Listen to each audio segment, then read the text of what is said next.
Hi, I'm Matthew Malcolm with Pacific Nut Producer Magazine, reporting on the almond irrigation meeting today at the Center of Irrigation Technology facility at Fresno State University. Here, Dave Jameson from PureSense addressed growers on the importance of monitoring the flow meters in their irrigation systems. So again, what's the value of reading your flow meter? To me, reading your flow meter is the most important piece in the irrigation puzzle. To me, having a flow meter and reading it correctly is probably one of the most important parts in the irrigation puzzle. We can understand soil moisture, we can understand salinity and things like that, but actually having a good understanding of what a flow meter can do for you, how it can get you actual applied water to the field is great for a number of reasons. It's good for financial reasons. It's also good for agronomic reasons. Having a good flow meter allows you to understand if you're getting billed correctly by your district. Having a proper flow meter also allows you to gauge whatever plan you do have and combine that against what actually did happen.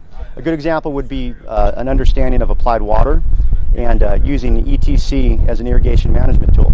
If you're in a period of time where you want to irrigate a certain volume of water, say 1 inch per acre, and that is what's required for the tree to use, and that's going to be needed in the next week, you have to have some sort of feedback mechanism in order to understand that that's what you exactly achieved.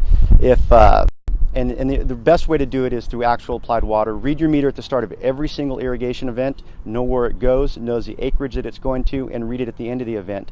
And then calculate that against whatever you think that you needed from whatever plan you're using. There's a lot of different resources out there to give you an understanding of what to use or how much to irrigate. But if you don't know how much you did, then the plan really doesn't mean anything.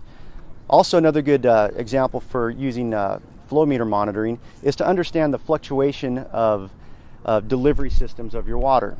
If you're on a district line, for instance, there's a high likelihood that line is going to fluctuate in GPM in your actual deliveries. If everybody is coming off the same pipe, so to speak, or sucking out of the same straw, that is going to affect how much you're going to be applying over a period of time.